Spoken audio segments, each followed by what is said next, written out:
여러분 안녕하십니까? 시사쇼 이것이 정치다 윤종호입니다.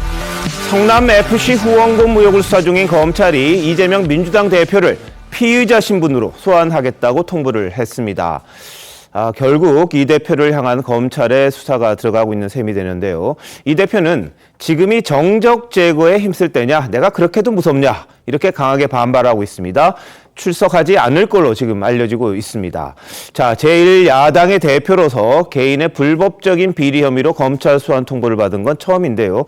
소환에 응하지 않는다고 하기 때문에 검찰의 다음 수순이 어떨지 궁금합니다. 자, 전문가들과 바로 한번 짚어보도록 하겠습니다. 어서 오십시오.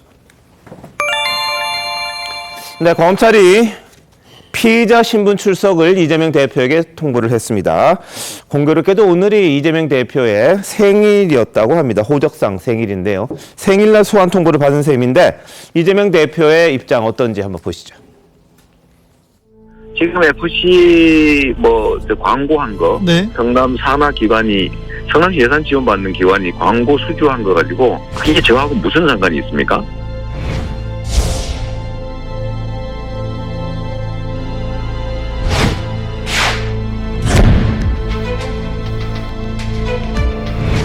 여러분, 검찰이 저를 소환하겠다고 어제 갑자기 연락이 왔습니다. 이재명이 그렇게 무섭습니까?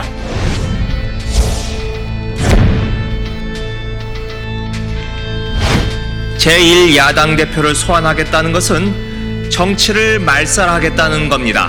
더불어민주당도 윤석열 정부의 폭압에 맞서 함께 싸우겠습니다. 억지로 없는 죄를 만들어 수사가 아닌 사냥을 하는 윤석열 정부는 반드시 혹독한 대가를 치를 것입니다.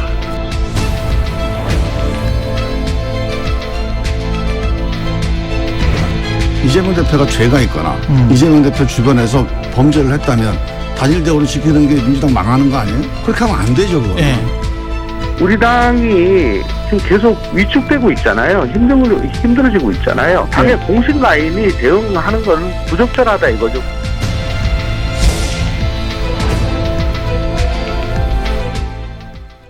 네, 현실적으로 이재명 대표에 대한 사법 리스트가 이제 등장을 했습니다. 소환 통보까지 받은 건데요. 민주당 내에서도 이를 두고 상당히 의견이 분분할 걸로 보입니다. 소환에 응하지 않을 거다, 이런 입장이 지금 나오고 있는 그런 상황인데 정치권에 이제 불어닥칠 파장 엄청나게 커질 걸로 보입니다. 양금희 국민의힘 수석대변인 나오셨는데요. 네. 어떻게 보십니까? 검찰의 소환 통보? 검찰의 소환 통보는 사실은 예견된 거나 마찬가지였습니다. 지난 9월에 이미 이 성남FC 사건과 관련되는 관련자들이 이미 불기소 처분이 되었고요. 그리고 또 이와 관련해서 이미 수사가 진행되고 있었던 상황이었는데 그 내용을 살펴보면 굉장히 이 구조가 그렇게 복잡하지 않고 간단합니다. 우선 첫 번째로 이 제3자 뇌물 사건이 되려고 하면은 일단은 첫 번째 부정 청탁이 있어야 됩니다. 그리고 두 번째, 그에 따르는 대가를 지불했느냐를 가지고 판단하게 돼 있는데 당연히 여기에는 두산건설이라든지 내부라든지 농협이라든지 이런 곳에서 부정 청탁이 있었습니다. 두산건설만 예를 들더라도 두산건설이 지어진 땅에 원래는 병원 부지였는데 이를 용도 변경해서 두산건설 건물을 짓도록 했는 그 대가로 50억 원이라는 돈을 성남FC에다가 기부를 했고요. 근데 이 부분에 있어서 중요하게 봐야 될 것은 계속 민주당이나 이재명 대표 측에서는 이 문제가 성남FC라고 하는 곳에 돈을 냈기 때문에 별 문제가 없다, 이렇게 얘기는 하고 있지만 이것에 있어서 가장 중요한 포인트 자체는 그러면 이 광고 자체가 합법적이냐 그리고 지속적이냐 이런 부분을 살펴봐야 되는데요. 네. 이때 딱 한 번 아마 기부를 한 거 말고는 네. 지속적이지도 않고 예. 없었습니다. 다시 말해서 청탁이 이루어졌고 그 청탁에 대한 대가로 주어졌다라는 네. 사실은 누구도 빠져나올 수 없는 명백한 사실이라는 네. 겁니다. 예. 알겠습니다. 자, 28일에 출석하라고 검찰이 소환을 요청을 했는데 지금 민주당 쪽에서는 일단 28일에는 응할 수 없다. 일단 28일 정해진 날에는 응할 수 없다. 소환에 불응하는 쪽으로 기울긴 했습니다만 일정이 있다는 이유를 또 댔습니다. 일정이 있다는 이유를 댔기 때문에 최종적으로 검찰 소환을 완전히 무시하는 건지 아니면 협의를 거쳐서 다른 날 나갈 수 있는 건지 그 부분은 아직까지 좀 결정이 안 된 것 같아요. 다만 야당에서는 28일 소환에는 응하기 어렵다. 검찰이 일방적으로 통보를 했다. 이런 이야기를 했고요. 광주 일정이 그날 있다. 이런 이유를 댔다고 합니다. 자, 손정 변호사. 검찰에서 한 일주일 전에 통보를 한 건데 네네. 통상적입니까? 아니면 좀 예의가 없는 겁니까?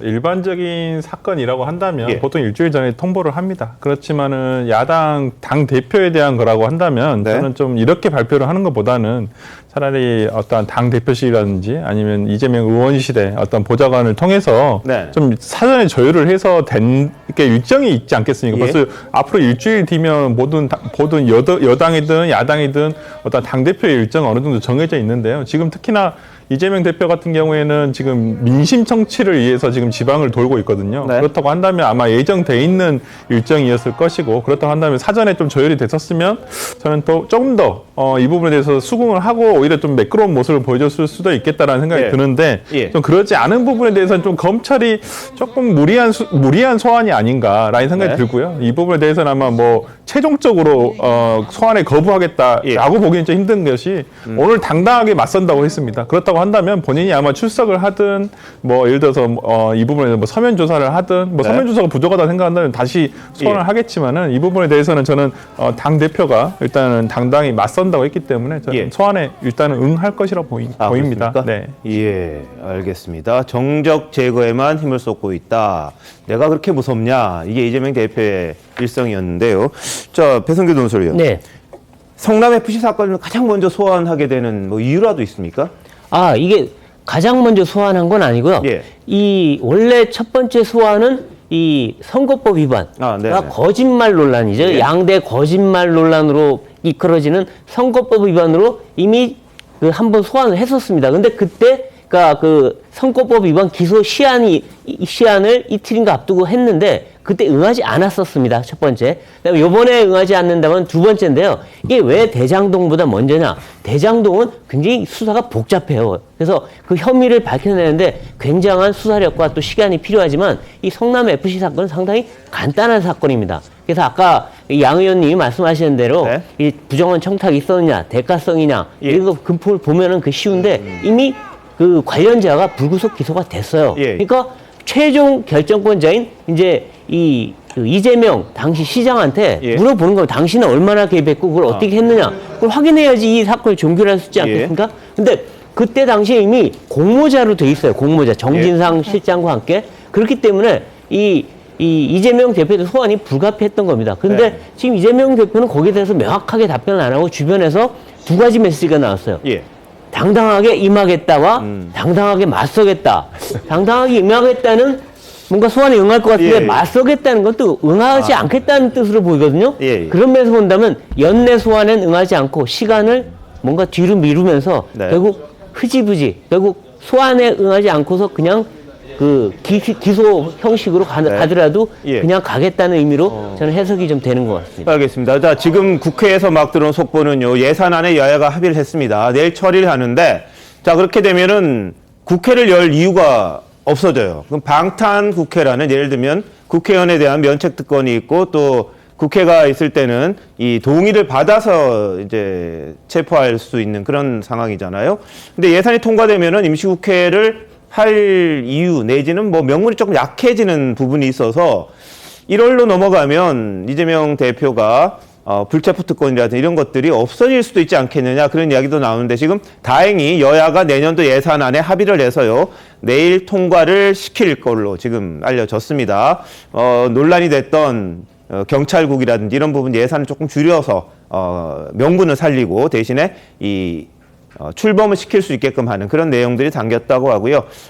야당에서 주장하는 뭐 지역화폐라든지 이런 것들을 좀 많이 살리는 선에서 여야가 예산에는 합의를 했다고 합니다. 다행입니다. 뭐 준예산 내지는 뭐 예산 절벽이 될 우려가 있었는데 일단 여야가 합의했다고 하니 그건 다행인데 여야가 좀 국민들을 바라보는 그런 정치를 했으면 어떻겠나 싶은 생각이 좀 듭니다. 속보가 나와 있고요. 자, 그런데 이재명 대표가 이제 갖고 있는 사법 리스크가 굉장히 많아요. 지금 4가지 일단 중요한 게 있는데요. 한번 보시죠. 지금 나온 게 이제 뭐 성남 FC 후원금 의혹입니다.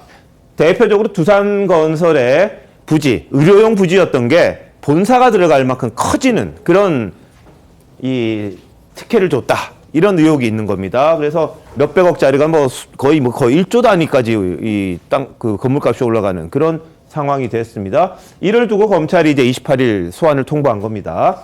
그리고 지금 대장동 개발 특혜 의혹 계속 지금 진행되고 있죠. 이재명 대표 측에 400억 원 넘는 돈이 이재명 대표 거다 아니다. 이걸 놓고 지금 다투고 있는 그런 상황입니다. 수원지검에서는 지금 쌍방울 변호사비 대납 의혹이 지금 수사 중입니다. 변호사비 20억 원을 쌍방울 측에서 이 대납한 게 아니냐. 검찰은 자금 세탁 등을 통한 대납 가능성을 살펴보고 있습니다. 이 부분은 좀 아직 조금 시간이 걸릴 것 같아요. 정확하게 이 회장이 지금 나가 있고 뭐 이런 상황이 있기 때문에 그렇고요. 재판에 넘어간 게 있죠. 허위사실 공표 혐의 선거법 관련입니다. 고 김문기 처장 등을 몰랐다고 하는 이 내용 등에 대해서 이 첫 공판 기일이 열렸었습니다. 준비 기일 지난 18일이었고 10월 18일 날 열렸었는데 자, 이 부분들이 다 어떻게 될지 이제 살펴봐야 됩니다. 특히 이제 선거법 같은 경우에 잘못되면 본인의 피선거권이라든지 이게 없어지는 건 물론이고요. 당에서 선거 비용 보존받았던 거 민주당 거의 다 배타내야 됩니다. 그 문제가 걸려있기 때문에 이 선거법 위반 재판도 굉장히 중요한 부분입니다. 자, 이런 가운데 FC 후원금 의혹과 관련해서는요, 몇 가지 기업들이 지금 같이 연관이 되어 있습니다. 두산은 42억 원의 후원금을 냈습니다. 왜 냈겠느냐? 정자동 부지의 용도 변경 때문에 한 게 아니냐? 이게 서로 맞바꾼 것 아니냐? 특혜다. 이런 의혹인 거고요. 네이버는 40억 원을 냈는데 신청사 신축과 관련된 부분이 있습니다. 농협은 36억 원, 성남시 금고로 지정되는 그 특혜를 받은 게 아니냐 이런 의혹이고 분당 차병원 같은 경우도 33억 원인데 분당 경찰서 등과 관련된 용도 변경 그런 부분들이 또 논란이 된 겁니다. 신축공사와 관련해서는 알파돔시티와 현대백화점 등이 5억 원 가까운 돈들을 또 낸 거. 이 여러 가지를 합쳐서 지금 성남FC 후원금 의혹이 지금 진행이 되고 있는 그런 상황인데 자, 이 부분에 대해서 이제 이재명 대표가 빠져나갈 상황이 될지 아니면 불법적인 행위로 인정이 될지 여기에 대해서도 상당히 지금 관심이 몰릴 수밖에 없는 겁니다. 법조계에서는 이 부분은 굉장히 명확할 수 있다 이런 이야기가 나와요. 김근식 교수님 어떻게 보세요? 예, 그동안 이제 대장동 게이트가 재수사되면서 네. 정진상 그다음에 김용이 최측근이 구속 기소된 상황이었기 때문에 아마 대장동 사건으로 이재명 대표가 소환될 것이다라는 예상이 많았습니다. 그러나 이제 굉장히 허를 찔리듯이 대장동 사건보다는 이 성남 FC 의혹으로 지금 소환장에 날라온 건데요. 네. 저는 앞서서 우리 양 의원님이나 배성기 의원님이 말씀하신 것처럼 왜냐하면 왜 그러면 대장동보다 이게 먼저 소환장이 되느냐면요. 대장동은 진술을 지금 거부하고 있는 두 측근이 입을 다물고 있기 때문에 그 다음에 이 돈의 흐름이 이재명 대표께 간다는 것을 확인할 수 있는 증거를 확보하려면 시간이 좀 걸립니다. 그리고 좀 복잡한 사안들이 있기 때문에 증거 능력을 확증하고 입증하기 위해서는 다소 시간이 걸리는 반면에 이 성남FC 의혹 사건은 아주 간단한 법리적 기조를 갖고 있어요. 그러니까 이걸 간단히 설명하면 그겁니다. 잘 기억하실 국정농단 사건 때 삼성전자 이재용 부회장이 박근혜 대통령에게 삼성그룹 경영권 승계라는 부정한 청탁을 하고 네. 그 대가로 박근혜 대통령과 경제적 공동체라고 알려진 최순실에게 혜택을 준 거예요. 대가를 지불한 겁니다. 그게 삼자 뇌물로 해가지고 사실은 구속이 돼갖고 된 거거든요. 그러니까 그걸 똑같이 대입해보면 잘 알다시피 당시에 두산그룹의 그 사옥에 대한 용도 변경 허가와 용적률 인상 허가권을 가진 사람은 성남시장 이재명이었습니다. 네네. 그리고 두산건설은 거기에 대해서 굉장히 수요가 있었고 그 청탁이 있었던 그 회사고요. 그리고 정진상 실장이 당시에 FC 성남 구단주 성남 대표였던 사람이 직접 진술했듯이 사실상 대표 역할을 했던 사람입니다. 정진상 네. 실장이. 그래서 예. 정진상 실장 그리고 이재명 시장의 분신 같은 존재였죠. 그렇기 때문에 이재명 시장이 그런 결제 권한을 가진 사람이었고 예. 두산은 그 결제에 대해서 굉장한 청탁을 했던 상황인데 성남FC의 사실상 대표였던 정진상 실장을 통해서 이재명 시장의 권한을 보고 뇌물을 준 걸로 간단히 설명이 되는 거거든요. 그리고 네. 뇌물을 줬다는 건 또 하나가 왜 이게 간단하냐면요. 이 부분을 지금 많이 잊어버리고 계시는데 이재명 시장이 이 사건에 대해서 이미 자백을 했어요. 사실상. 뭐냐면 두산그룹에 대해서 용도 변경을 대가로 조건으로 내가 광고를 땄다고 이야기했습니다. 예. 용도 변경을 조건으로 광고를 딴 게 뭐가 죄가 되느냐. 예. 그것도 내가 개인적으로 착보한 게 아니라 성남 FC 줬다. 네. 이렇게 얘기했기 때문에 예. 자백이 나와 있는 상태입니다. 따라서 검찰에서는 그런 자백이 다 돼 있고 본인이 인정한 상황에서 이 3자 관계가 과연 최순실, 박근혜, 이재용이라는 이 관계가 똑같다는 것을 네. 입증할 그동안의 충분한 압수수색과 자료를 확보했다고 생각이 들어요. 그래서 아마 자연스럽게 조용하게 28일 소환장을 날린 게 아닌가 싶습니다.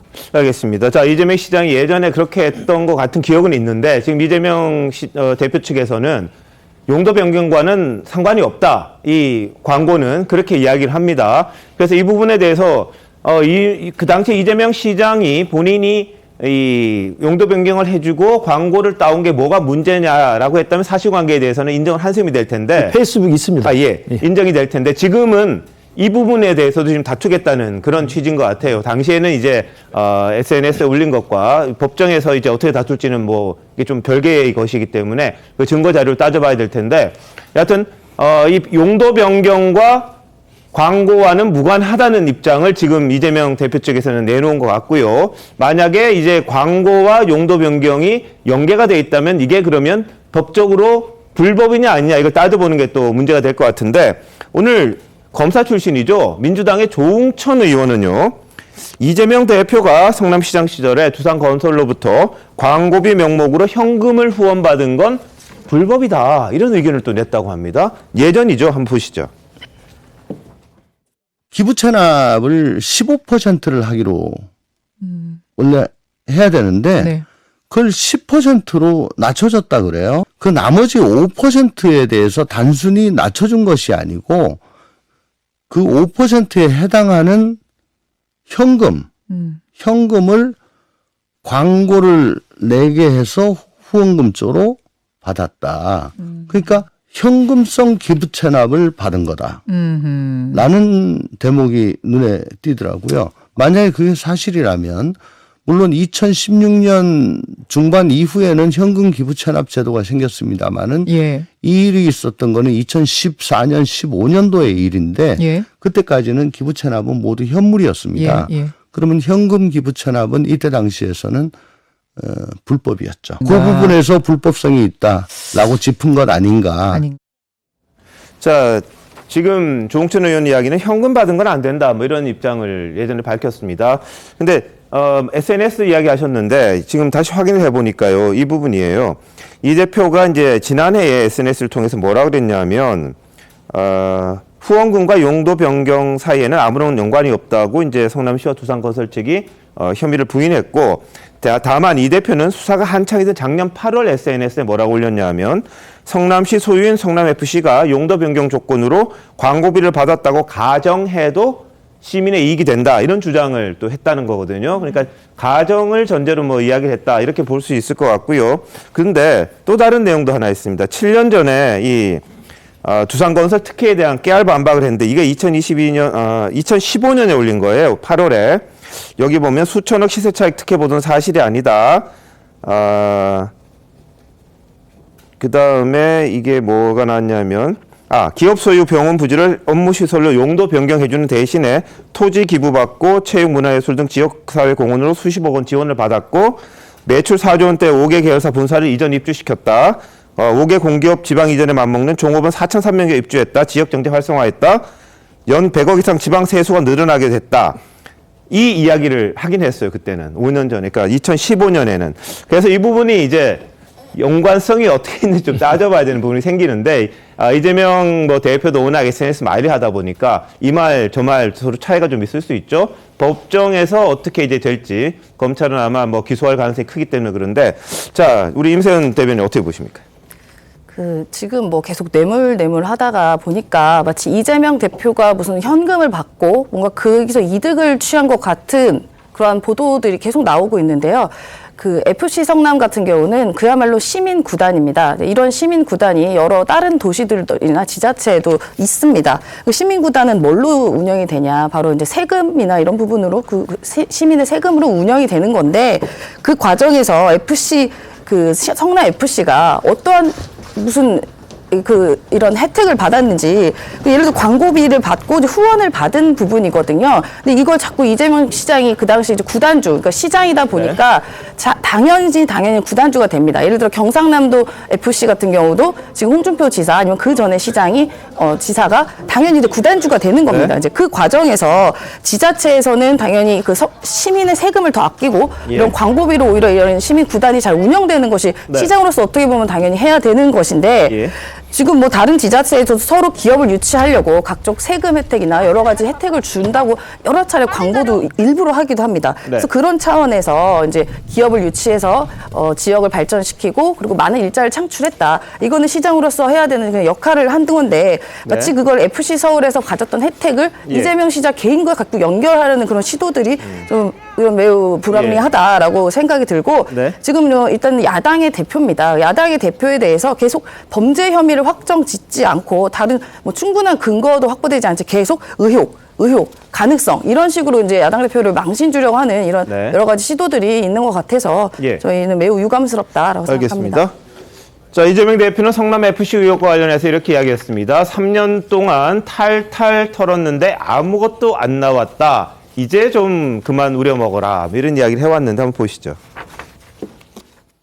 사골 울고 먹는 거죠. 근데 그것도 적당히 울고 먹어야 되는데 성남FC 제가 후원을 받은 것도 아니고 성남FC가 광고 수주를 한 것인데 인하가 한 것은 성남시가 적법하게 아무 문제 없이 한 거고 성남 시민이 혜택을 받은 건데 국민의힘이 고발해놓고 3년 동안 수사해서 탈탈 털었는데 아무것도 안 나와서 무혐의 났습니다. 또 다시 시작해가지고 4탕, 5탕 하는 중인데 압수수색 했다고 쇼를 하고 있거든요. 자기들이 고발하고 수사받고 있다고 수사받는다고 비난하고 너 그거 수사 피하려고 국회의원 되려고 그러는 거 아니냐고 모함하고 아니 총알도 없는 장난감 총으로 겨눈다고 방탄이 필요합니까?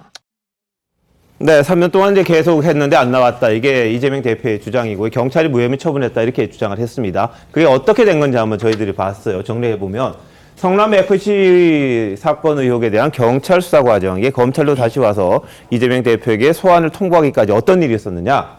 분당경찰서에서 2021년 9월 증거 불충분으로 불송치를 결정을 합니다. 그래서 이제 고발인이 이의 신청을 해요. 검찰에.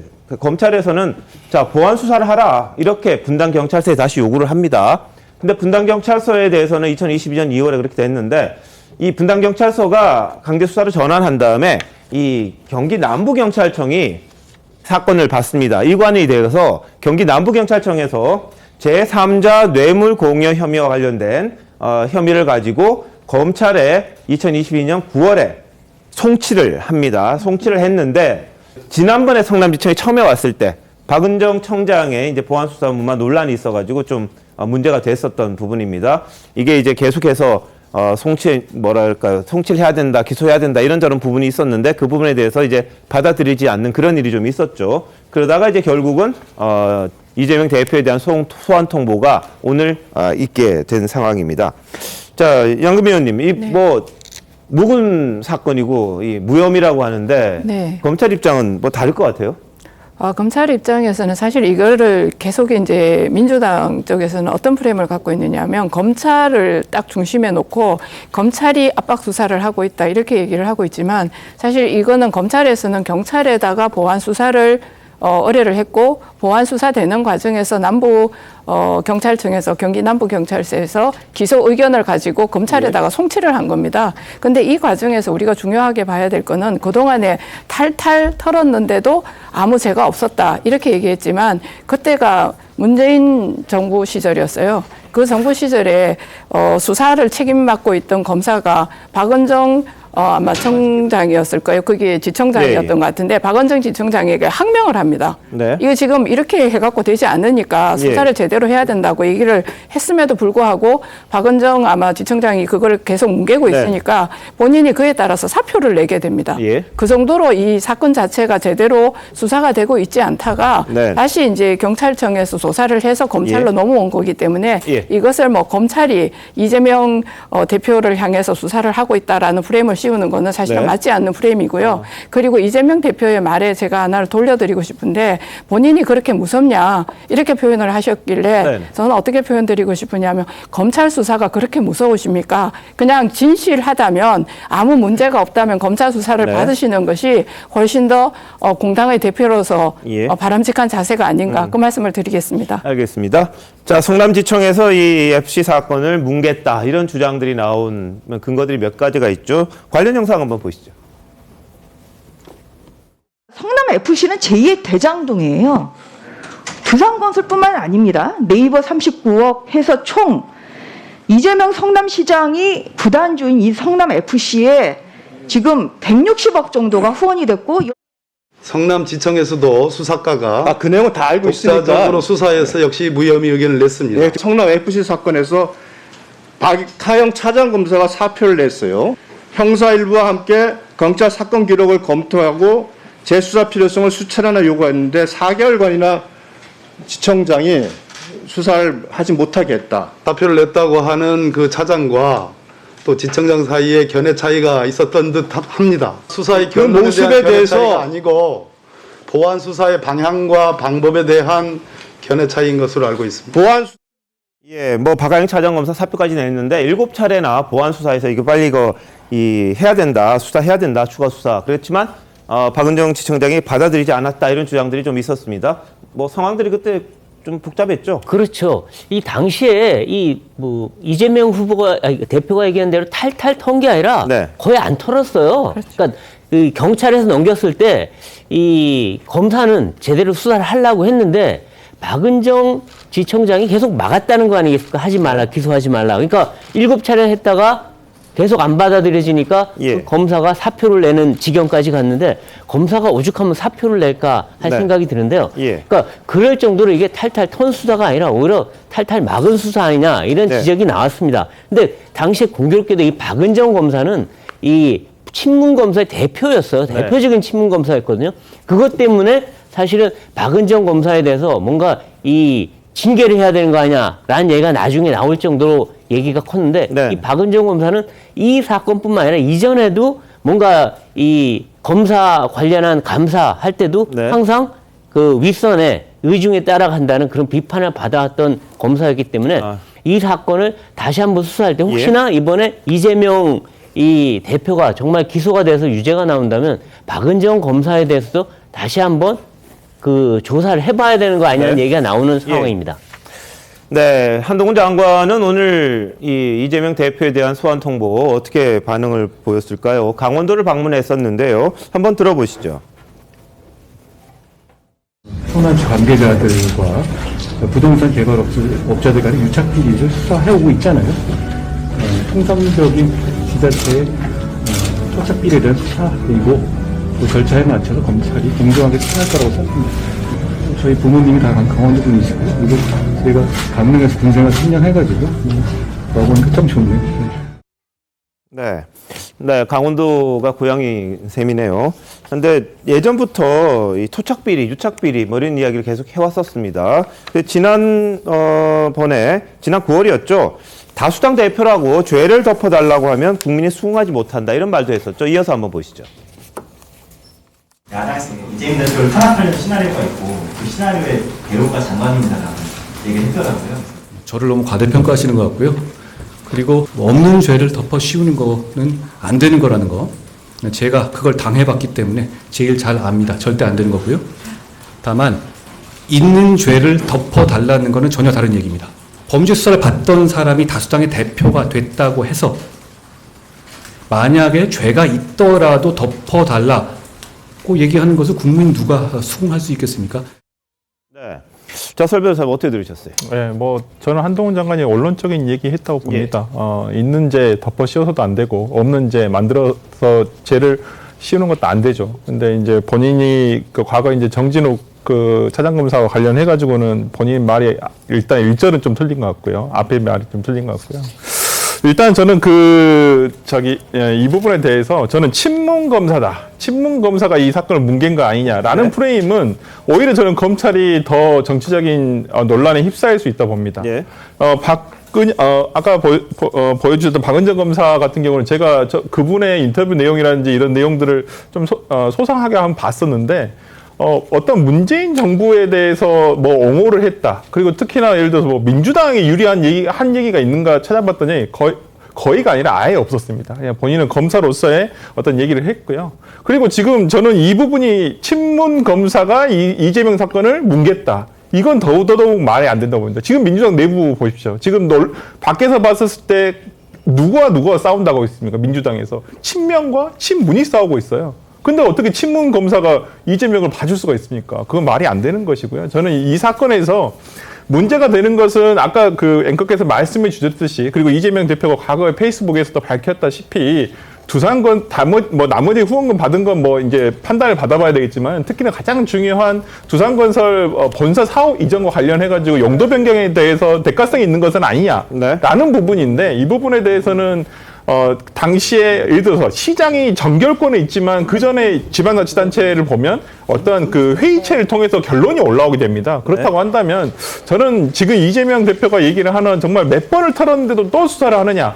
왜 그러냐면 이 똑같은 걸 가지고 지금 몇 번을 수사를 했었어요. 근데 지금 또다시 이 부분에 대해서 어떤 유죄 심증을 검찰에서 가지고 지금 하고 있기 때문에 당연히 이재명 대표로서는 이 부분에 대해서 억울하다 생각할 수도 있고 과도하다 생각할 수 있는 것입니다. 그래서 저는 대가성이라는 것이 과연 지금 드러난 사실은 이재명 대표가 어떤 현금을 받았다 이런 내용은 전혀 없습니다. 단지 검찰에서 주장을 하고 있는 것은 어떤 정치적인 영향력, 정치적인 이익, 시장으로서의 재선을 하기 위한 정치적 이익을 대가성이 있는 것은 아닌가. 이 부분에 대해서는 이제 법률적인 판단이 필요하다고 봅니다. 알겠습니다. 박근혜 전 대통령이 그런 거였죠? 네. 하나도 안 받았는데 제3자 뇌물 혐의로 이렇게 탄핵당한 것까지 했었으니까 그 부분이 어떻게 이제 적용이 될지는 한번 봐야 될 부분인데, 자, 이재명 대표가 오늘 안동을 찾았습니다. 본인의 고향이죠. 어떤 말을 했는지 검찰 소환 통보에 대해서도 언급을 했는데 보시죠. 안동 사람 이재명 절대 지켜 이재명 너를 위해. 내 고향 아지네 할매요 잘 계십니까? 여러분, 여기 안동이 제 고향이기도 한데 우리를 결코 용서하지 않는 기계의 고장 맞죠, 여러분? 여러분, 싸울 겁니다. 지금 야당 파괴하고 정적 제거하는데 힘쓸 때니까 여러분, 대장동 가지고 몇 년 가까이 탈탈 털어대더니 이제는 무혐의 결정 났던 FC 광고한 것 가지고 저를 소환하겠다고 합니다. 이재명이 그렇게 무섭습니까? 10수년 동안 탈탈 털려왔습니다. 없는 먼지 만들어내려고 10수년 노력했지만 아직도 못 만든 모양입니다. 그러나 아직까지 살아남아 있습니다, 여러분. 저는 국민의힘을 믿습니다. 국민의힘 당이 아니고 역사를 믿습니다, 여러분. 이재명을 죽인다고 해서 그 무능함과 불공정함이 감춰지지 않습니다, 여러분. 가장 불공정하고 가장 몰상식한 정권이 바로 윤석열 정권입니다, 여러분. 네, 오늘 동지여서 액땜을 하는 팥죽도 시장에서 먹었다고는 합니다만 또 소환 통보 받은 날이어서 좀 착잡했을 것 같긴 한데 어떻게 보십니까? 한 장관의 이야기 또 이재명 대표의 반응. 한 장관의 이야기는 뭐 당연히 법조에 오래 있었던 전문가로서 원칙적인 이야기를 단호하게 이야기한 거죠. 거기에 대해서 법치주의의 모든 철학이 거기 배어 있다고 생각을 합니다. 법 앞에 평등한 거기 때문에 당연히 죄가 있으면 벌을 받아야 되는 거고요. 그러나 지금 이재명 대표 같은 경우 이걸 무슨 야당 탄압 정적 제거 이야기하는데요. 지금 절차상 아까 박은정 지청장이 있고 박하영 차장검사 사표냈던 이야기가 친문이 아니다라고 우리 설주환 변호사가 말씀하시는데 그건 뭐 우리가 알아서 국민들이 판단하면 될 문제지만 절차상 충분한 합법적 절차를 밟아서 재수사를 한 거예요. 그러니까 네.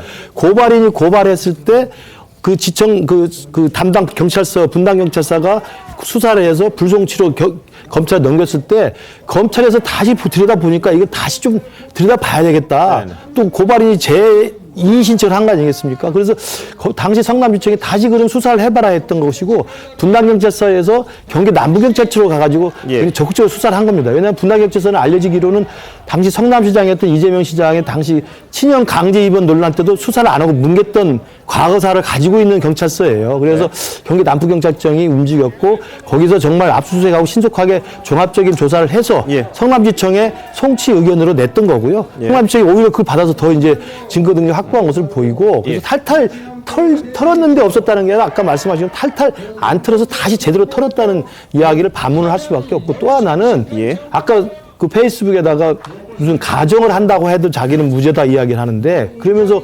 성남시장 이야기에 막 자기의 업적으로 이야기를 했지 않습니까? 자기 시민이 구단인 구단을 만들었고 여기에 기업들을 유치했고 세금을 많이 걷게 했다 이야기를 합니다만 아까 제가 삼성전자 이재용 부회장 박근혜 대통령 최순실 이야기했습니다만 삼자 내부리라는 거는요.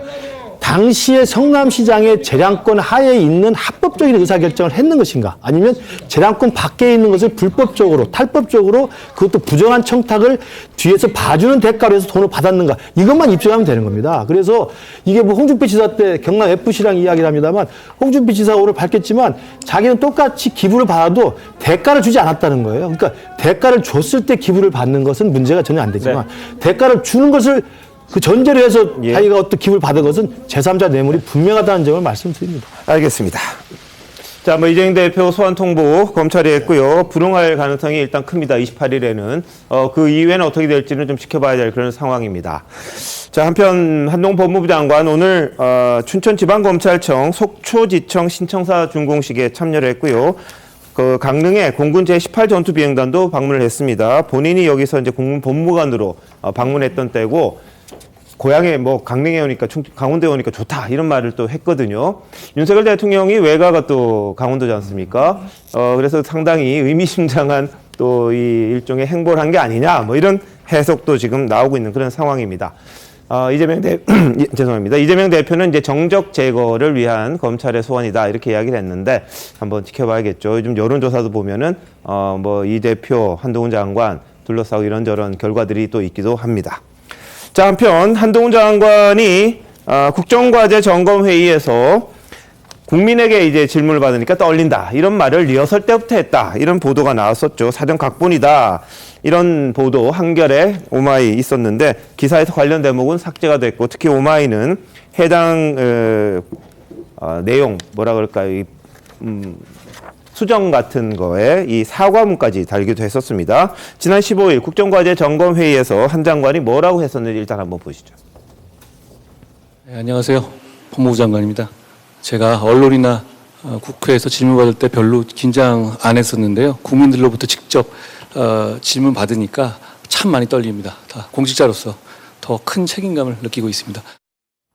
네, 두 매체는 YTN의 돌발 영상, 사실상 영상으로 제공을 받아서 쓰면 안 되는 그 영상을 가지고 만든 내용입니다. 뭐 대통령실에서 굉장히 악의적인 보도였다 이렇게 이야기를 할 정도로 이 사전에 이 기술적인 점검을 하는 부분을 마치 이 생방송이라고 하면서 짜고 치는 그런 내용이었다 이렇게 보도를 한 내용이었습니다. 그 영상을 바탕으로 오마이와 한겨레가 보도를 했다가 지금 기사를 삭제하거나 사과를 하든지 이런 일이 있었거든요.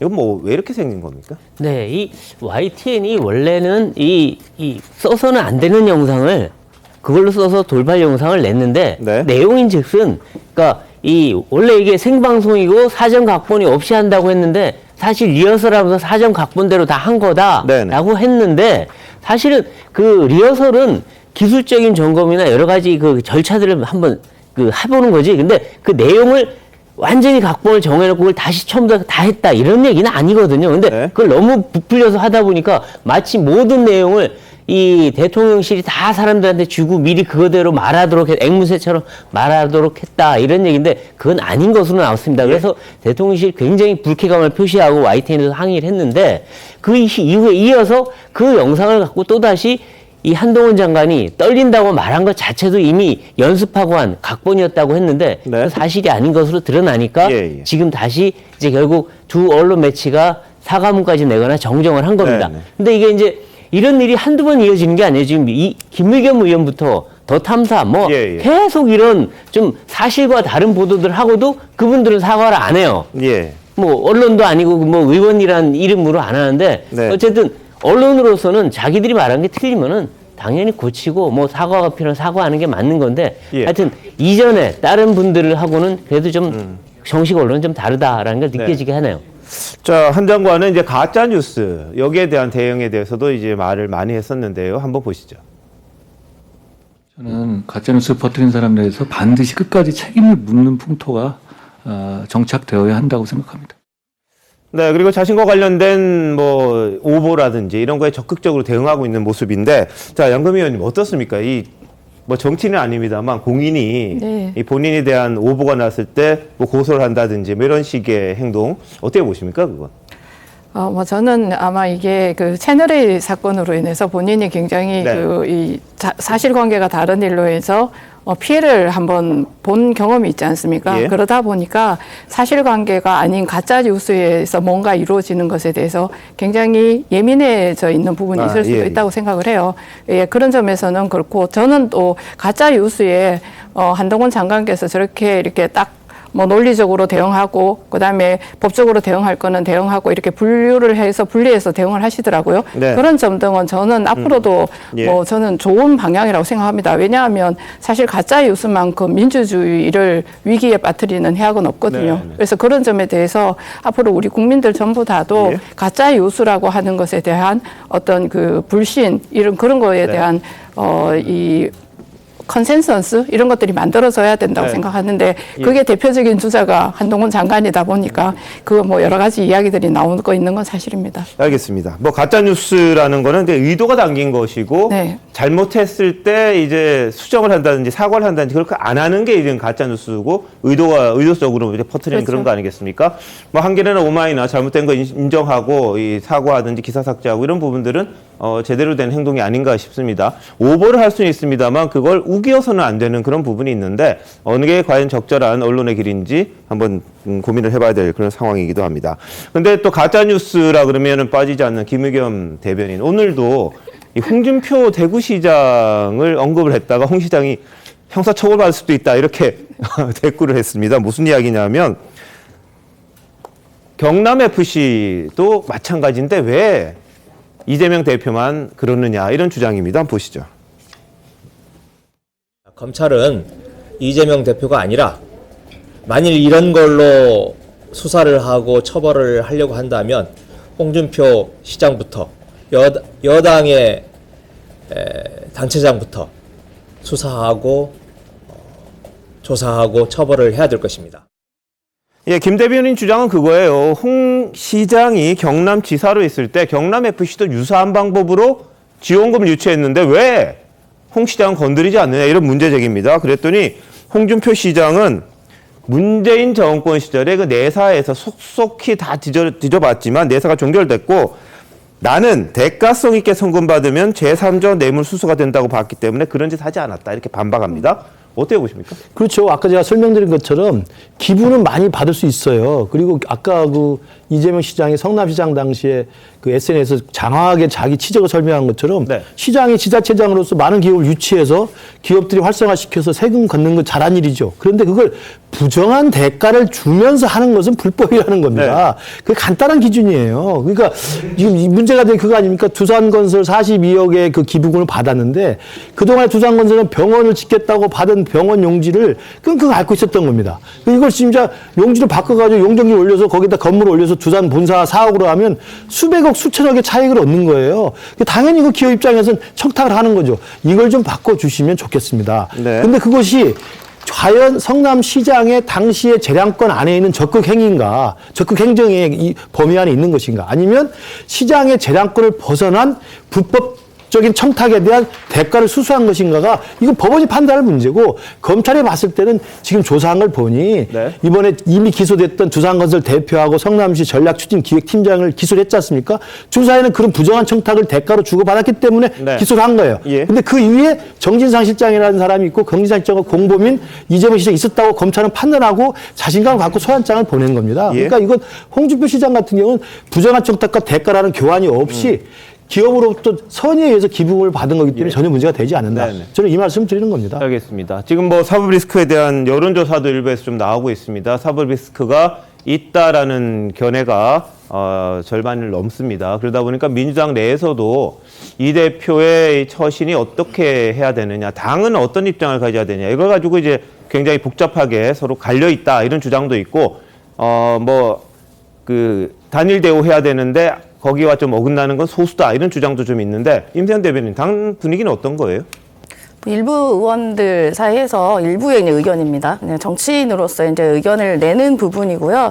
지금 뭐 민주당 같은 경우에는 대선 이후부터 계속 하루가 다르게 이재명 대표에 대한 기사가 끊이지 않고 계속 의혹 이런 식으로 나온 부분에 대해서 우리가 지금 시민 같은 경우는 이 기사랑 이런 거를 쭉 다 읽기가 좀 바쁩니다. 그러다 보니까 제목에서만 딱딱 보면 하루가 다르게 안 나오는 경우가 없어요. 근데 지금 같은 경우도 계속 대장동 관련해서 뭐 사실상 유동규의 진술만 막 나온 거고 또 이재명과 연관 있니 뭐니 하면서 계속 이런 나온 부분에 대해서 부정적인 여론을 이제 국민께서 진짜 뭐 있는 거 아니야라는 게 심어줬던 게 저희는 좀 문제라고 저 보여집니다. 예. 그러니까 지금 대장동이 조금 잠잠해지자 이제는 또 다시 3년 전에 그 FC 서울에 대해서 지금 이게 경찰에서도 이제 불송치 나왔던 이런 의견들이 있었던 네. 거를 나왔던 결론이 난 거를 다시 또 끄집어내서 무슨 카드 돌려막기도 아니고 계속 이재명 당대표의 뉴스를 뒤덮으려고 하는 그런 네. 시도들이 보였다. 그리고 이제 모든 행정의 영역에서 이렇게 모든 잣대를 다 들이대면 어떻게 예. 행정의 이런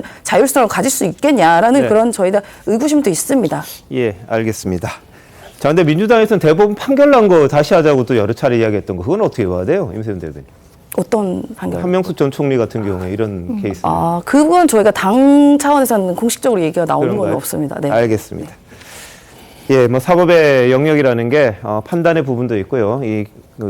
잣대 하나는 이제 똑같아야 된다 이런 생각들 많이 하지 않습니까? 공정하지 않다 이런 생각은 안 들게끔 좀 해야 될 것이고, 결과로서 꼭 누가 옳은지 보여줘야지만 거기에 대해서 국민들도 이제 수긍할 건 수긍하고 이상하다 생각되는 거에 대해서는 또 의문 제기를 하지 않을까 싶은데, 일단 검찰이 이재명 대표에 대한 소환 통보를 했다는 속보 오늘 들어와 있었고요. 이 대표 측은 일단 28일에는 응하지 않는다고 이야기했습니다만 이게 그냥 넘어갈 성격은 아닌 것 같아요. 어쨌든 불구속 기소를 하던 어떤 시기든 기소할 가능성이 좀 있어 보이는 사건이기 때문에 앞으로 그 결과 저희들이 계속해서 보도해드리도록 하겠습니다.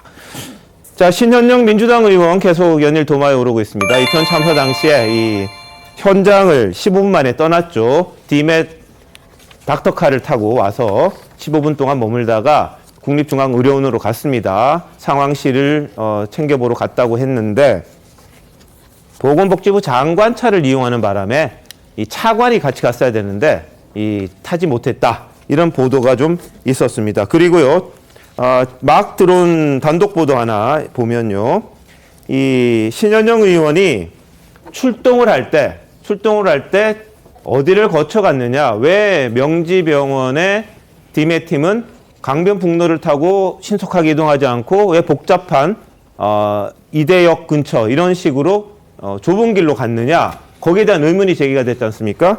지금 이게 세계일보 보도인가요? 세계일보 보도를 보면 이대역 5번 출구에서 탑승한 흔적이 나왔다, 이렇게 보도가 나왔습니다. 이건 이 자리는 신 의원 집에서 도보로 걸어서 3분 거리에 있는 길입니다.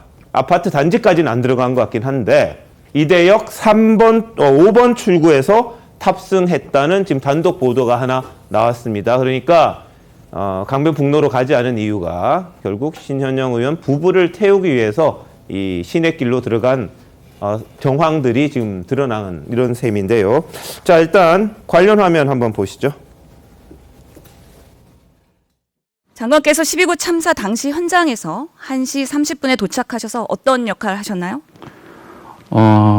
아시다시피 이미 22시 34분부터 저희 중앙응급 상황실이 가동이 됐고 당일에 그런 행적에 대해서 자료 공개하십시오. 점검하러 나갔었는데 워낙 사상자가 많아가지고 거기서 점검하기가 힘들어서 다시 중앙응급 상황실로 이동했다고 제가 그래서 말씀을 무엇을 하셨습니까? 어떤 노력을 하셨습니까? 확인만 하고 다니셨지 아무런 권한과 역할과 책임을 못 하신 겁니다. 제가 장관님과 같이 있지 않았습니까? 그렇기 때문에 제가 아는 겁니다. 의원님. 예, 응급상황실 같이 갔는데 장관에게 그때 뭐 했냐 이렇게 이제 묻는 모습이 좀 어색하긴 합니다. 근데 신 의원이 뭐 선의에서 참사가 났다고 하니까 의사로서 현장을 좀 가봐야겠다 이렇게 생각할 수는 있을 것 같아요. 그래서 도움을 줬으면 좋겠다. 이 정도까지는 뭐 다들 인정할 수 있을 것 같습니다. 근데 그 방식에 있어서 택시 타든 자기 차를 타고 가든 갔으면 더 빨리 가지 않았을까 그 생각도 하나 들고 15분 머물다가 나중에 보니까 할 일이 없어서 그냥 머물렀다. 왔다. 이런 이야기를 하는 걸 보면 좀 답답한 생각도 좀 드는데 자, 배성규 의원 이거 네. 어떻게 됩니까? 이게 어떻게 돼야 될 것 같아요? 그러니까요. 이 사실 신현영 의원은 지금 뭐 3, 4분, 2, 3분이 급하다. 이게 정말 골든타임이다. 이렇게 주장했던 분인데 자기 집 앞 근처까지 닥터카를 오게 해서 자기가 타고 가는 바람에 30여 분이 늦게 갔잖아요. 그러면 네. 그 사이에 정말 잘못하면 어떤 생명 한두 분이 몇 분이 또 생명 잃을 수도 있는 시간이거든요. 그러니까 그렇다면은 이거는 당연히 자기가 자기 차나 아닌 택시를 타고 갔으면 되지.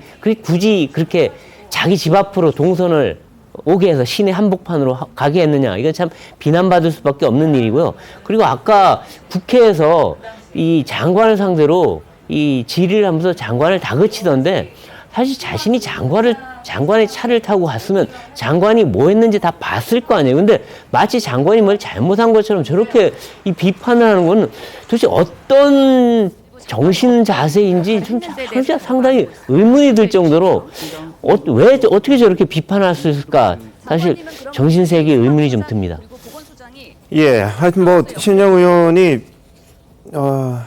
뭔가 도움을 주기 위해서 의사로서 이 국회 보건복지위원회니까 뭐 가는 거 거기에 대해서 다들 뭐 잘못했다고 이야기하지는 않을 겁니다. 근데 방식이라든지 이런 데에 대해서 지금 논란이 되는 부분이 있고 이 장관도 당시에 참사 때는 그냥 택시 타고 왔다고 하거든요. 근데 본인이 디맷 얼마나 바쁜 사람들입니까? 가서 환자 분류해야 되고 정말 긴급한 재난 때 활용하기 위해서 만든 팀이었는데 그 팀의 차를 얻어 타고 오라고 그런 거잖아요. 집 앞으로 말하자면 결과적으로. 그게 과연 적절했냐 이런 거고 그 당일 새벽에는 보좌관도 불렀어요. 수행 비서관을 현장에 불렀는데 인천에 있던 비서관인데 그 새벽에 오라 그랬던 것 같습니다. 본인은 뭐 의료인으로서 갔다 왔는데 이제 비서관 부른 거는 국회의원으로서 이제 뭐 활동을 하기 위해서 한 게 아니냐. 사진도 뭐 그분이 찍었다 이런 보도가 나왔습니다. 남편이 같이 가서 찍은 거 아니냐 이런 이야기도 있었는데 지금은 또 비서관이 가서 찍었다 뭐 이런 보도가 좀 나오고는 있어요.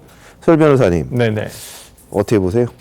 그러니까 다소 본인의 어떤 진심과는 진심에 대해서는 아까 앵커께서 말씀해 주셨듯이 뭐 누가 이 부분을 탓하겠습니까? 근데 저는 그래도 이제 신영 의원을 그러한 본인의 행동에 대해서 조금 부적절한 부분이 있었습니다. 그 부분에 대해서는 뭐 어떤 변론의 여지라든지 본인이 어떤 변명의 여지는 없을 거라고 생각합니다. 당시에 저는 근데 저는 이제 왜 그렇게 생각했을까 저도 한번 생각을 해봤어요. 만약 내가 신영 의원이다라고 했었을 때 그러면 제가 봤을 때는 자가용을 이용해서라든지 아니면 자가용을 이용할 수 없는 상황이었다고 한다면 택시를 불러서 현장에서 만날 수도 있지 않았겠느냐 생각을 해보는데 또 본인이 의사이다 보니까 그리고 본인이 응급 구조에 대한 어떤 어떤 이런 과정을 수료를 하고 자격증을 따다 보니까 같이 움직여야 조금 현장에서 뭘 할 수 있지 않았을까라는 생각을 하는 그것 때문에 하지 않았을까라고 뭐 굳이 변명을 해보자면 저는 그렇게 생각을 하고요. 네. 어찌 되었던 간에 현장에서 뭐 할 일이 없었다고 손 치더라도 또 이제 장관과 함께 물론 보고는 받고 싶죠. 현장의 어떤 현황이 어떻게 되는지 그런 부분에 대해서 국회의원으로서 또 알아야 될 의무도 있는 것이고 네. 그렇기 때문에 같이 이동을 했는데 또 그 과정에서 또 같이 어떤 공무원이 동행을 어쩔 수 없이 타지 못한 부분이 있었다는 부분에 대해서는 조금 부적절해 보이고 그러니까 지금 참 이동하는 데 있어서 조금 부적절한 모습이 있어서 그렇지 저는 신현영 의원의 어떤 그 참사 현장에서의 어떤 그러한 인간 본연의 모습 그리고 의사로서의 모습 도와주고 싶었던 마음이 저는 뭐 그것이 쇼다 라고 보지는 않습니다. 알겠습니다. 양금 의원님 부군이 아마 의사신 것도 알고 있는데 어떻게 보세요? 저는 신현영 의원의 이 사건을 접하면서요. 의사로서의 저는 윤리가 땅에 떨어졌다고 생각을 했어요. 그런가요? 왜냐하면 의사들은 어떠한 경우라도 환자 최우선주의입니다. 예. 그래서 본인이 불편을 겪더라도 환자를 살릴 수 있는 방법이 뭔가를 먼저 생각했어야 됐고요. 그리고 제가 이 지점에서 또 이게 다른 곳은 얘기 안 했는데 한번 살펴보다 보니까 장관은 전체적으로 중앙의료원으로 가서 예. 전체적인 상황을 보살피거나 살펴야 되지만 예. 사실 신현영 의원이 여기 간 것은 자기가 상황을 지휘하기 위해서 간 게 아니에요. 그렇죠. 환자의 생명을 살리기 위해서 간 것이에요. 네. 근데 15분 머물다가 중앙의료원으로 본인은 갈 이유가 없었던 거예요. 그리고 제가 어느 뉴스에서 봤는데 사망 환자로 분류돼 가지고 이게 그 장례하는 곳으로 그러니까 그 시신을 보관하는 곳으로 보냈는데 호흡하는 것이 느껴져 가지고 그 소방관이 살려내는 행위가 있었다고 하잖아요. 그게 바지캠이 찍혔거든요. 그래서 그 문제를 보면서 의사들이 거기에서 해야 될 일 중에 중요한 일이 살릴 수 없는 생명과 살릴 수 있는 생명을 분리하는 거예요. 그리고 살릴 수 있는 생명은 중환자일 때는 어떻게 해야 되고 가벼운 환자일 때는 어떻게 해야 되는가를 우선 체계를 세우는 건데 그 일을 충분히 할 수 있었다고 저는 보거든요. 이 지점이 굉장히 잘못된 행위였다고 생각해요. 저는 그 우리 설주환 변호사가 신현영 의원의 그 선의는 좀 인정해보자고 말씀하는데요. 저도 처음에는 선의라고 생각하고 싶었어요. 그러나 저는 지금 드러나는 추가적인 사실을 보면 선의조차 없었던 게 아닌가. 그 대형 참사와 그 수많은 인명이 이게 쓰러져간 그 현장을 자신의 국회의원으로서의 홍보 수단으로 활용하려고만 생각했던 게 아닌가라는 정말 의혹까지 들 정도로 참담한 상황입니다. 왜냐하면요, 지금 말씀하신 것처럼 자신의 의사로서의 전문성을 살려서 그 긴급한 현장에 가서 한 명이라도 살리겠다고 갔으면은 그 부분에 대한 태도가 저렇게 나와서는 안 되는 거죠. 자기가 근무했다는 이유만으로 전화해서 집 앞으로 오세요, 태우고 가세요. 그러면 자기는 편하게 갈 뿐만 아니라 그 현장에 진입하기 편했겠죠. 그리고 갈 때 남편을 태우고 갑니다. 치과 의사가 저 현장, 우리 응급한 현장에 무슨 필요가 있습니까? 그리고 가가지고 사진 6장 올린 게 답니다. 그리고 아까 우리 배성기 의원 말씀하셨고 우리 양 의원 말씀하셨지만 거기서 한 명이라도 살리려는 의사로서의 선의가 있었다면 어떻게든 정말 발을 동동 굴리면서 사람을 구하려는 노력을 해야죠. 15분마다 왜 중앙의료원 가가지고 그 브리핑을 받습니까? 브리핑 받으러 간 게 아니잖아요. 안철수 의원이 대구에 가고 뭐 코로나 상황 때 병원 가면요. 땀 뻘뻘 흘리고 그냥 그 코로나 봉사를 하는 겁니다. 가서 어디 보고받고 브리핑 받습니까? 그렇게 안 하는 거거든요. 그리고 새벽 1시에 왜 인천에 사는 보좌관을 부릅니까? 이게 뭐 하는 겁니까? 저는 처음부터 끝까지 제 개인적인 생각입니다만 정말 저 현장은 나한테는 기회다라고 생각했다는 것이 아닐까 정도로 저는 제가 오해이길 바랍니다만 그런 생각이 들 수밖에 없고 국민들도 그런 의심을 하고 있다 생각합니다. 자, 그런데 신현영 의원이 왜 15분 만에 현장을 떠났을까? 유인태 전 국회 사무총장이 직접 들은 이야기라고 라디오에서 밝힌 게 있습니다. 한번 들어보시죠. 그 도착했을 때 그때는 할 일이 없었대요. 현장이. 자, 그 얘기를 누구한테 들으셨어요? 저 본인한테 들었어요. 서울 차들을 부르고 나중에 이제 경기도 차들은 2차로 불렀는데 가서 할 일이 없었던 거예요. 할 일이 있는데도 아무것도 안 하고 그 자리를 떠난 건 아니고 가니까 할 일이 별 없었다 경기도에서 온 팀들은. 그러면 본인 집을 들리지 않았으면 지금 20-30분을 더 빨리 갈 수 있었으니까 구조 활동을 할 수 있었겠네요. 글쎄 본인 그때 그건 뭐 택시를 불러 타고 갔어요. 그렇죠. 가서 거기서 보자 이렇게 했어야 맞는 거였겠죠. 그게 좀 생각이 짧았던 것 같아요. 네, 유 전 총장 말은 이제 서울 팀들 다 이미 일을 다 끝냈고 경기 팀들은 상황이 거의 종료됐다 이렇게 전했습니다. 그래서 별로 할 일이 없었다 이렇게 직접 들었다는데 신 의원은 참사 다음 날 올린 SNS 글에 이렇게 이야기했습니다. 현장에는 아직 중증도를 분류받지 못한 40여 명의 경증 대기 환자들이 남아 있어 이들을 분류하고 이송하는 역할이 우리 팀의 임무였다. 유 전 총장이 전한 것과는 조금 다른 뉘앙스거든요. 그래서 신 의원이 과연 왜 거기에 디메 팀을 출동시키는 팀의 차를 얻어 타고까지 가서 15분 만에 국립중앙의료원으로 가서 브리핑을 받은 건지 본인이 상황실에 가서 야당 의원이잖아요. 더군다나 야당 의원이고 뭐 장관이 지휘하는 부분을 그냥 구경한 건지 거기까지 갈 이유는 저는 없었던 것 같아요. 오히려 병원을 가서 환자들 더 봤으면 오히려 이해가 되는데 안철수 의원 같은 경우에는 순천향대 병원으로 바로 갔다는 것 아닙니까? 거기서 할 일이 있을 것 같아서. 그래서 과연 신 의원의 마음이 뭐였을까? 이런 부분에 대해서는 여전히 계속해서 좀 논란은 이어지고 있는 그런 상황입니다. 자, 의료계에서는 닥터카 부른 게 이제 뭐 응급의료법 위반이다 이런 이야기가 계속해서 나오고 있고요. 이 관련 규정 매뉴얼 뭐 검토도 하고 좀 보완도 해야 되지 않느냐 이런 지적들도 좀 나오는 것 같습니다. 자, 근데 국민의힘은 이 신현영 의원을 국회 윤리위에 회부하기로 했습니다. 민주당은 국정조사를 정쟁화하기 위한 시도 아니냐 이렇게 반박도 했습니다. 자, 조영 원내대표 등의 이야기 그리고 민주당의 이야기 같이 한번 들어보시겠습니다. 신현영 의원은 해도 너무한 것 같습니다. 우리 당은 윤리위원회 회부하려고 하고 있습니다. 신의원과 명지병원도 국정조사 대상에 추가 포함해 주실 수 있는지 검토해 주시기 바랍니다. 이 국정조사에도 뭐 증인으로 출석시켜야 된다. 완벽하게 국정조사를 무력화하고 힘을 빼고 정쟁화하려는 그런 시도로 보고 있고요. 윤리위 회부 역시 같은 결이라고 봅니다. 마타도 없이 공격을 하는 것은 저는 적절치 않다라고 생각을 합니다. 더 이상 이것을 정쟁용 소재로 삼는 것은 바람직하지 않다. 네, 이쪽에서는 신현영 의원 국정조사 증인으로 채택하자. 또 야권에서는 한덕수 국무총리를 부르자. 뭐 이런 이야기를 하는데 어떻게 보세요? 그러니까 야당이요. 국정조사 지금 시작도 안 하고 사실 뭐 다 의원들 사퇴할 만큼 국정조사에서 얼마나 적극적이었냐 먼저 묻고 싶습니다. 신현영 의원의 행위가 뭐 일부에 뭐 가는 뭐 이런 이동의 행위에 대해서는 뭐 좀 부적절할 수도 있고 그걸 잠시 잊으셨었던 것 같긴 한데요. 아마 의사로서 본인의 본분에 대해서는 잊지 않고 어쨌든 급한 마음에라도 어떻게 해보고자 하는 저는 이런 의도에 대해서는 좀 폄하하는 건 좀 이분도 의사로서 살아왔던 그 기간들이 있으니까 그럼 그 이번 부분에 대해서는 좀 저는 인정하고 존중을 하고 싶습니다. 근데 다 저는 윤리위에 회부를 한다고 여당에서 말씀을 하시는데요. 네. 근데 오히려 윤리위에 회부돼야 될 사람들은 오히려 지금 유가족들을 폄훼하고 조롱하는 국민의힘에 계신 몇몇 분들 아닙니까? 이분들 사실 이분들 말 때문에 유가족들이 엄청 화를 내면서 뭐 좀 심한 말로 뭐 그 입을 이제 그만 놀려라 하는 식의 말까지도 했습니다. 지금 여러 가지 경로에서 국민의힘 출신의 뭐 예를 들면 뭐 어디에 있는 시의원부터 시작해서 너무 유가족을 무슨 뭐 횡령 세력이라더니 뭐 시체팔이 한다니 등등의 담을 수도 없는 말들을 계속 지속하고 있습니다. 그렇기 때문에 저는 윤리위에 회부를 하려면 네. 오히려 그 2차를 하고 계신 그분들부터 먼저 시작이 돼야 되는 거 아닌가 싶습니다.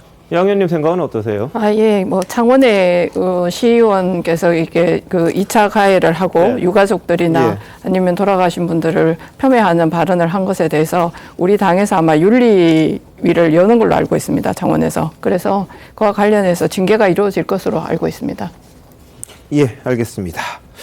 자, 한편 민주당의 이정근 전 사무부총장이 지난 9월 검찰 출석 당시 자신의 뇌물이라든 이런 혐의 부인을 했었는데요. 최근 재판부에 혐의 일부를 인정한다는 의견서를 제출했습니다. 그리고 오늘 뭐 일부 보도에 따르면 핸드백 몇백만 원짜리 받은 거 큰 게 아니라고 생각해서 받았다. 이런 이야기도 했다고 하는데요. 당시 목소리 한번 보시죠. 저에게 제기된 여러 가지 의혹들은 사실과 다릅니다. 금품수수 혐의에 대해서는 전혀 인정 안 하시네? 네. 예, 자, 뭐 지난 9월에 출석할 당시인데 여러 가지 의혹 사실과 다르다 그랬습니다. 그런데 일부를 인정을 했다. 3, 4천만 원 정도 인정했다. 이런 보도가 나왔고요. 사업가 박 씨가 뭐 8천억 원대 부자라고 소개했기 때문에 자기에게 뭐 몇백만 원짜리 준 거는 그건 별거 아니다. 이런 생각해서 받았다. 이런 이야기를 해요. 민주당의 간부죠. 네, 전 사무부총장이시고요. 일단은 뭐 어찌됐건 좀 전략을 바꾸신 것 같아요. 재판의 전략을 기소 단계에서는 언론에다가 이제 어떤 인터뷰를 했었냐면 전부 다 부인한다라고 얘기를 하셨었는데 아무래도 이제 그 증거 기록이라든지 아니면 검찰에서 제출한 어떤 증거물 등을 이제 검토한 이후에 아마 변호인과 상의를 했을 거라고 생각을 하고 그 중에서 조금 유죄를 인정하는 명백한 것은 인정하고 좀 아닌 것은 아니다라고 정확하게 이렇게 좀 분류를 해서 아마 이 양형을 다투는 것으로 지금 가는 방향을 잡은 것은 아닌가 싶고요. 저도 그게 이제 변호사로서 보아도 그게 합리적인 어떤 재판에 대응하는 단계라고 봅니다. 자, 그런데 이정근 전 사무부총장이 녹음한 게 어마어마하게 많다고 지금 소문이 나 있잖아요. 그럼 민주당 분들이 되게 많을 거고 문재인 정부의 핵심 인사들이 많을 텐데 떨고 있는 분들 좀 있나요? 그러니까 뭐 현재 뭐 드러난 보도상으로 지금 보면 노영민 전 비서실장 같은 경우 이미 이거 관련해가지고 소환 조사를 받으셨고요. 네. 지금 예. 뭐 노웅래 의원도 어찌 보면 이 건에서 지금 가지가 처진 것이죠. 그렇죠. 그렇기 때문에 지금 그 외에도 다른 제가 알고 있기로도 다른 지금 뭐 전직 문재인 정부의 장관 출신도 계신 걸로 알고 있는데 아직 조사가 되는 것은 아니라고 보고 있고요. 알겠습니다. 아직까지는 참고인 조사도 받지는 않으신 것 같고 일단은 명백하게 드러난 것은 이 두 건, 예. 그 한국물류산업 관련한 노영민 비서실장과 지금 뭐 노웅래 의원 건까지 해서 지금 이정근 지금 전 사무총장의 사건으로 이렇게 하나로 볼 수 있을 것 같습니다. 뭐 흉흉한 이야기들이 많긴 하던데 이게 뭐 명확한 증거를 가지고 시작을 해야겠죠. 그냥 소문 가지고는 안 될 거고요. 근데 녹음 파일이 너무 많다는 이야기는 많이 들리고 있습니다. 자, 다음 이슈입니다. 윤석열 대통령이 오늘 2030 청년 과학자들을 만났습니다. 꿈을 향한 도전을 응원하고 충분한 연구 지원도 약속을 했다는데요. 노벨상이 쏟아질 거다 이런 언급도 있는 것 같아요. 보시죠. 취임한 이후에 여러분을 만난 이 자리처럼 정말 기쁘고 이렇게 뿌듯한 자리가 없었습니다.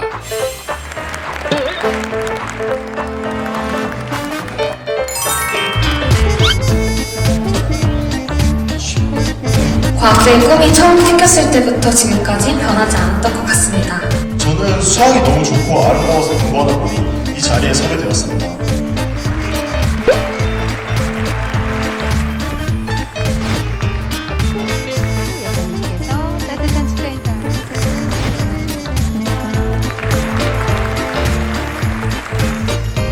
어떤 사람이 저한테 이렇게 묻더군요.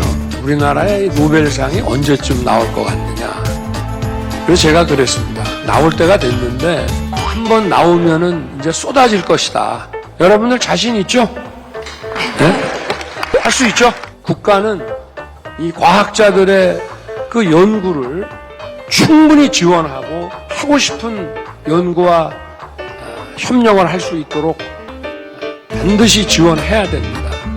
그것이 중요한 국가의 존재 이유라고 저는 봅니다.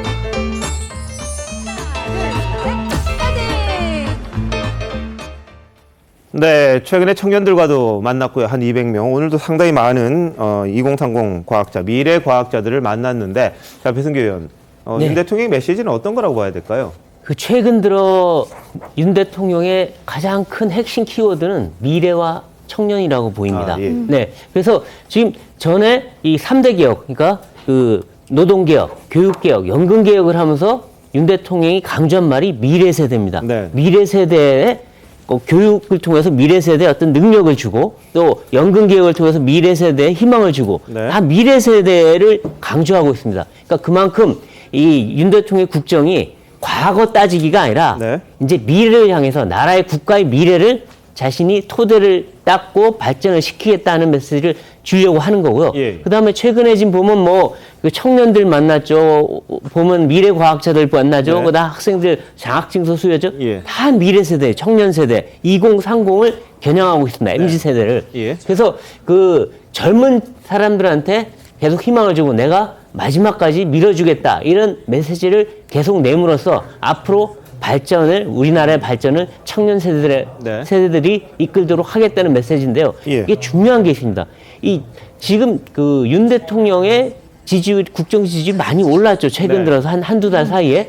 근데 그때 오른 사람들 상당수가 2030들입니다. 그러니까 뭔가 이 문 대통령의 지금 정책적 메시지, 그리고 발언의 메시지는 다 미래 세대, 2030을 향해 있고 그게 먹혀들고 있다고 판단해서 계속 이쪽으로 가고 있다고 저는 판단이 듭니다. 알겠습니다. 윤 대통령 지지율은 뭐 최근 거의 상승세가 올라갔고 40% 이제 넘어가는 것들이 많이 나왔습니다. 아직 뭐 40%가 많은 건 아닙니다만 예전에 20%도 있었으니까 엄청 올라왔다고 이제 느낌이 있을 겁니다. 약간 탄력을 받은 게 아니냐 뭐 이런 이야기도 있는데요. 자, 과학자들을 만났고요. 이제 중동의 바람도 본인이 맡겠다. 미래 먹거리에 대한 이야기를 하고 있는데 이런 가운데도 어제 대통령 직속 국민통합위원회 성과 보고서에 참석해서는 자유민주주의에서 자유를 삭제하려는 대규모 세력이 존재한다. 안정적 통합이 참 어려운 국가다. 이런 말을 했습니다. 한번 들어보시죠. 저는 뭐 법학을 공부한 사람이라 결국은 뭐 헌법이 담고 있는 그러한 가치들이 어떤 가치 지향적인 통합 과정을 말하는 것 같습니다. 근데 우리나라에서는 지금 이 헌법에 그 자유민주주의에서 또 자유를 지워서 삭제해야 된다고 주장하는 또 이런 대규모의 이런 또 의견을 가진 세력들도 존재하고, 그래서 과연 안정적인 이런 통합이 참 어려운 그런 국가입니다. 예, 자유에 대한 이야기를 했는데 취임 후 여러 차례 자유의 가치를 강조했던 게 바로 윤 대통령입니다. 그와 일맥상통한 이야기가 아니었나 싶은데요. 예전에 했던 말 한번 이어서 보실까요? 자유민주주의와 시장경제 질서의 본질을 지키는데 법집행 역량을 더 집중시켜야 합니다. 앞으로도 제가 어떤 위치에 있든지 자유민주주의와 국민을 보호하는 데 온 힘을 다하겠습니다. 자유의 가치를 재발견해야 합니다. 자유는 결코 승자 독식이 아닙니다. 자유민주주의와 인권의 가치는 우리 국민을 하나로 묶는 통합의 철학입니다. 진정한 자유와 평화는 질병과 기아로부터의 자유, 문맹으로부터의 자유, 에너지와 문화의 결핍으로부터의 자유를 통해 실현될 수 있습니다. 예, 자, 김문식 교수님 어떻게 보셨어요? 그 윤석열 대통령은 그 화면으로 나왔습니다만 그 대통령 되기 전에 정치 출마선을 할 때부터 자유를 강조했고요. 또 검찰총장 시절에도 자유를 강조했습니다. 그리고 대통령 취임사부터 시작해서 대외적으로 공개적인 어떤 연설을 할 때는 자유에 대한 가치가 누누이 일관되게 주장을 해왔기 때문에 그 맥락에서 아마 어제 이 국민통합위원회에서도 국민통합위원회라는 게 우리 대한민국이 더 이상 분열되지 않고 두 쪽으로 갈라지지 않고 하나로 통합되게 하기 위한 우리 대통령 직속 기구인데 거기에서 통합을 위해서라면 저도 대한민국의 정체성을 좀 확인하자. 아마 그런 맥락에서 좀 이야기를 했던 것 같아요. 대한민국이 갖고 있는 정체성은 헌법에 나와 있는 가치고 그게 바로 자유민주주의와 시장경제이기 때문에 이런 부분에 대한 동의하는 사람들이 생각과 의견과 노선이 다르더라도 통합을 하자는 의견이기 때문에 저는 뭐 적절한 이야기 했다고 생각합니다. 다만 자유에 반대하는 반체제적 성향을 가진 사람들이 저는 있다고 봐요. 또 심지어는 종북이나 어떤 지금도 주사파적인 성향을 가진 분들이 저는 극소수 있다고 봅니다. 그러나 그런 사람들을 중심으로 이게 통합을 하는 건 굉장히 어렵기 때문에 그 사람들이 아닌 정말 대한민국의 근본 가치를 동의하는 사람들끼리 중심에서 통합을 하되 제가 말씀드린 반체제적 성향을 가진 극소수 사람조차도 박멸하거나 타도하기보다는 그 사람들까지도 끌어안을 수 있다. 다만 그 사람들의 목소리가 커서는 안 됩니다.